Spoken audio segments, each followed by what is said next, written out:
আজকে এগুলো সব আপনাদের জন্য বানাইছি। এই বিষয়টা নিয়ে একটু খুব আলাপ করা দরকার। ডাক্তার জাহিদুল ইসলাম তিনি আমাকে বলছে আমার মাথায় অনেক গোবর, যার কারণে আমি ডাক্তার হতে পারিনি, এর জন্য আমি টেকনোলজিস্ট হয়েছি। কেন বলছে কথাটা, এই বিষয়টা নিয়ে একটু আলাপ করি। আমি একটা ভিডিও আপলোড করেছিলাম, এই যে ভিডিওটা আপনারা দেখছেন, এখানে আমি আলোচনা করছিলাম যে ডাক্তারদের আন্ডারে মেডিকেল টেকনোলজিস্ট এবং ফার্মাসিস্টরা কাজ করে। তো তার পরিপ্রেক্ষিতে ডাক্তার জাহিদুল সাহেব তিনি একটি কমেন্ট করছে যে দেখেন, মেডিকেল টেকনোলজিস্ট ফার্মাসিস্ট ডাক্তারের অধীনে কাজ করবে কেন? ডাক্তারের অধীনে কাজ করে নার্স।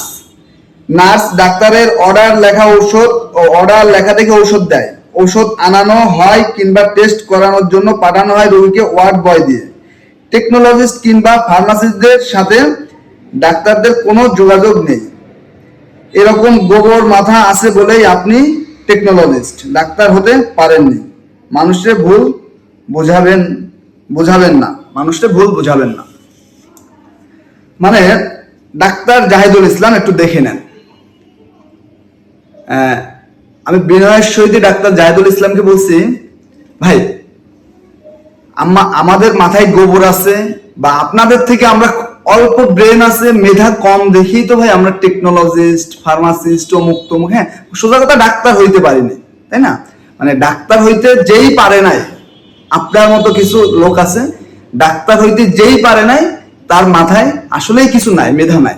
এটা তো বাস্তব কথা। আমি উল্টো পাল্টা কথা লিখবো, এটি তো স্বাভাবিক, আমার ভুল হইতেই পারে। হ্যাঁ, তা আপনি যে অ্যাঙ্গেলে বলছেন খুবই ভালো কথা। এখন আপনি যে লেখাটা লিখছেন, এই যে লেখাটা লিখছে, এই লেখাটা আসলে কতটুকু সত্য এইটি নিয়ে একটু আলোচনা করব। এবং অলরেডি এখানে কিন্তু এই যে লাল দেওয়া আছে, 3টে বানান ভুল। এই আলাপে আমরা যাব না। এখানে মূল আলাপ হচ্ছে উনি বলতে চাইছে যে মেডিকেল টেকনোলজিস্টরা ডাক্তারদের আন্ডারে না, নার্সরা ডাক্তারদের আন্ডারে। এই বিষয়টা আলোচনা হবে। আমি একটু প্রথমে চলে আসি। এখানে আছে কি, ল্যাবরেটরি মেডিসিন অর্থাৎ প্যাথোলজি, রক্ত, প্রস্রাব, পায়খানা যেখানে টেস্ট করা হয়। দেখেন আমি এখানে স্পষ্ট লিখে দিছি, ল্যাবরেটরি মেডিসিন ল্যাবরেটরি মেডিসিন একটা ডিপার্টমেন্ট, সেটা বিভাগীয় প্রধান একজন ডাক্তার এবং যিনি একজন প্যাথোলজিস্ট, এবং তার অধীনে কিন্তু সকল ল্যাবরেটরি মেডিকেল টেকনোলজিস্ট কাজ করে। ক্লিয়ার?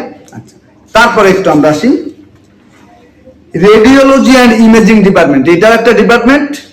এই যে রেডিওলজি অ্যান্ড ইমেজিং ডিপার্টমেন্টের বিভাগীয় প্রধান একজন ডাক্তার, যিনি রেডিওলজিস্ট, এবং এই রেডিওলজিস্ট এই ডাক্তার স্যারের আন্ডারে রেডিওলজি মেডিকেল টেকনোলজি যারা আছে তারা কাজ করে।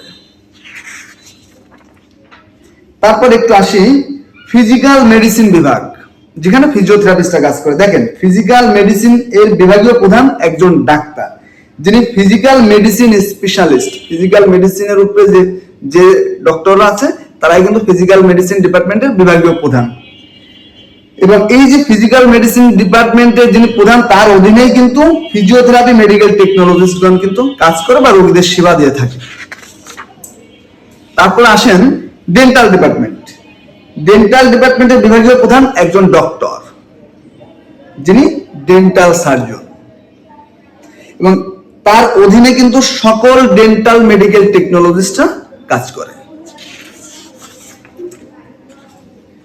ফার্মেসি ডিপার্টমেন্ট, যেখানে সারা হসপিটালে যেখান থেকে ওষুধ সাপ্লাই হয়।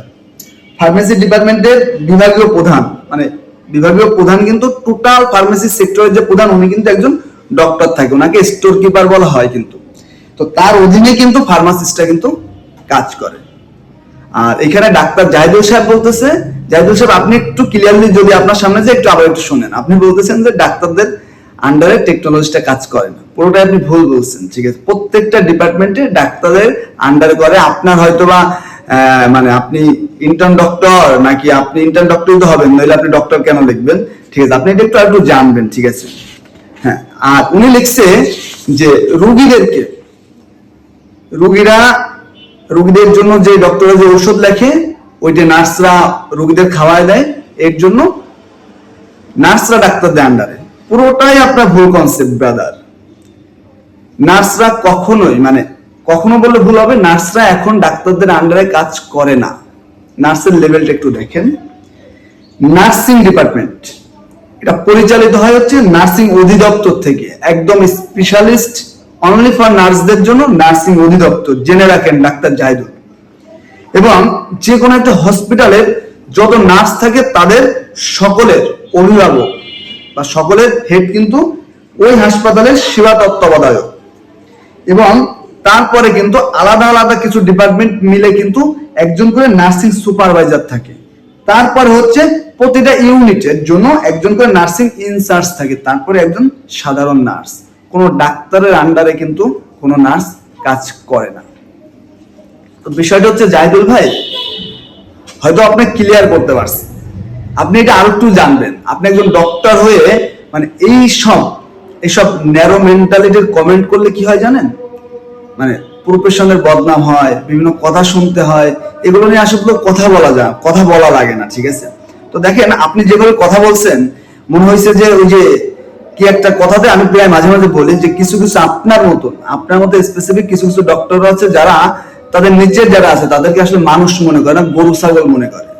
কিন্তু আমি আপনাকে অপমানমূলক কোনো বাক্য আপনার জন্য আমি ব্যবহার করব না, আমি চাইলে করতে পারি, তাহলে তো আপনার মধ্যে আমার মধ্যে কোনো পার্থক্য থাকলো না। হ্যাঁ, আপনি যে আচরণ করছেন বা যেভাবে কমেন্ট করছেন পুরোটাই বিপরীত, আপনি একদম না জেনে কথা বলছেন।